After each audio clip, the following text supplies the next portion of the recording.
Hello everyone, it's Becca from Becca Books and Bujo, and today I am sharing my 4th ever bullet journal flip through with you.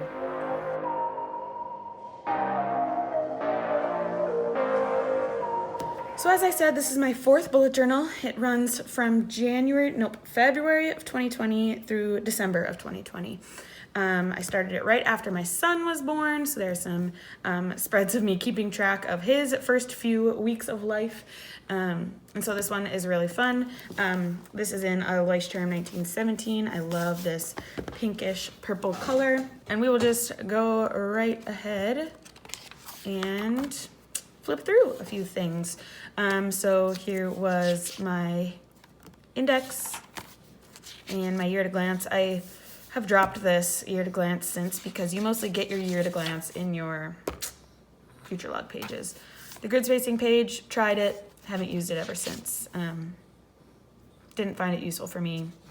I either remembered the numbers that I needed or just counted again. So then here's my future log for 2020. And here I kept track of my 2020 goals. I kind of liked the way I checked these off. It's kind of fun to do so and made me feel a little bit more motivated. And then here were some more trackers for 2020. So reading, Duolingo stuff, saving money, all that jazz. Passwords, don't worry. These are all code for things. You can't get into any of my accounts. A bill tracker, library loans, and Kindle books. I wanted to get through all my Kindle books, and I don't think I read any Kindle books that year, nor did I read any in 2021.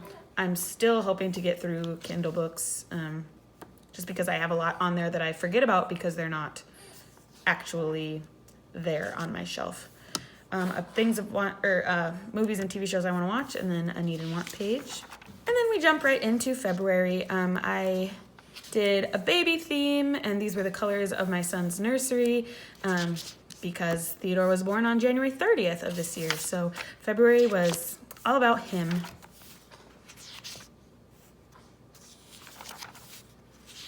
As you can see, I keep kind of a lot of the same pages, even now in 2022 as I'm setting things up. And I did a page per day because I wanted to keep track of his schedule, his feedings, how much he slept, his diaper changes, everything. I dropped it down to smaller sizes here, but I still kept track of feedings and tasks on these dailies.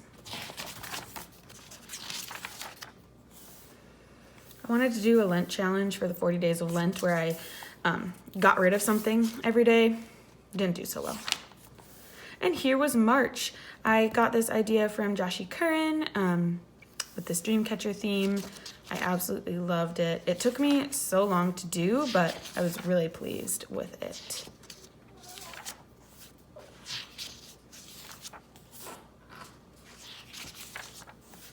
All right, so here are the weeklies for the month of March. I don't know why, but I spilt dip on my bullet journal from Texas Roadhouse. Did you hear that? That was my daughter pooping her pants. And now we're into April. I wanted to do a tulip theme. Loved these bright colors.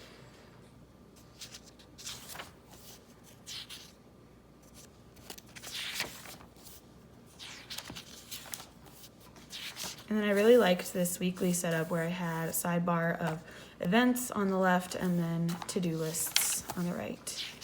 Quarantine routine. I feel like a lot of people did this as there was nothing to do and no work to go to, just everything was at home. So there was that.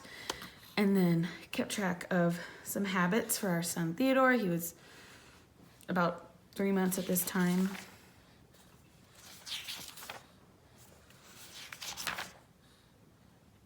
And then a reading list, books that I read during quarantine, and a self-care bingo, which was fun. And then we get into May, which was book themed, and this was from Erin Floto Designs. I love this theme. I love the colors. And as you know, love reading.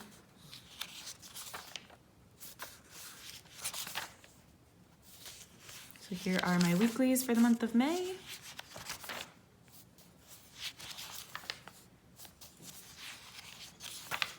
And then we're into June, which was a watermelon theme. I did a horizontal habit tracker here, just trying some new things. Still kept track of sleep. Very interesting. I wonder if I should do that again. I obviously got some water damage on these pages too. My library loans page filled up, so I had to start a new one. What does this even say? Packing list? Must have been a packing list.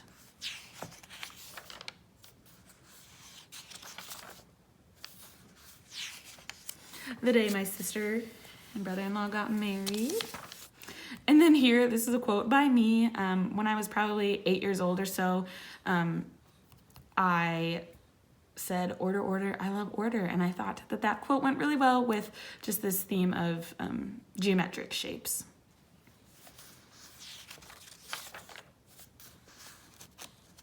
I really liked how these colors went together too.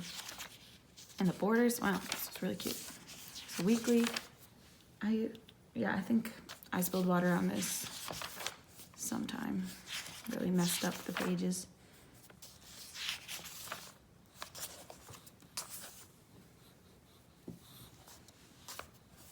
I was cleaning our house, I guess. And then here was August. This one was based on some new diapers I had gotten for Theodore. We cloth diapered him, and these are the colors of the diapers, and I loved them. These diapers were from Nora's Nursery, and so I did a whole bullet journal monthly spread on the color of those diapers.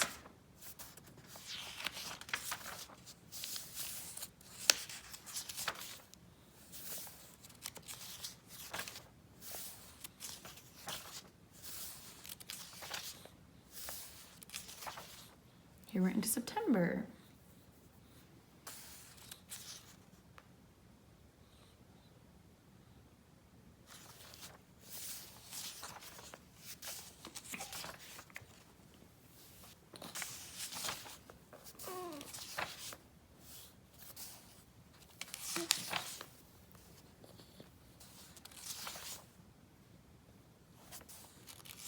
I was really struggling with mental health, so I had a little mental health tracker.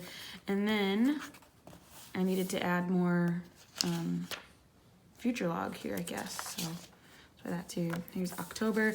I really hit a slump in October where I didn't bullet journal hardly at all. I also was struggling with postpartum depression here, and so I just didn't do much in my journal. As you can see, jumped from October 2nd to October 14th. And now we're already into November. And this was my November setup. I must have not kept track of a calendar here.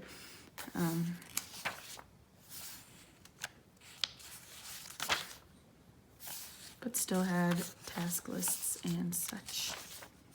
So a couple of empty pages before we get into December. And I had these same gift ideas, gift tracker spreads in previous journals. Here was my December setup. Very Christmassy. Mood tracker was ornaments. Here's the weekly spread. Oh, here I did a rolling weekly like Plant-Based Bride does. So you can see the edges of each page.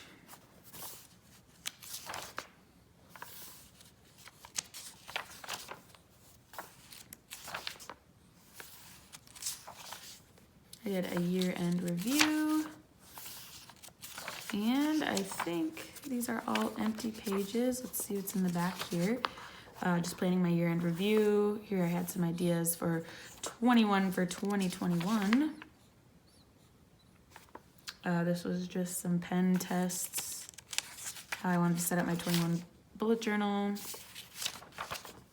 Some other notes and such. And that is the end of this journal.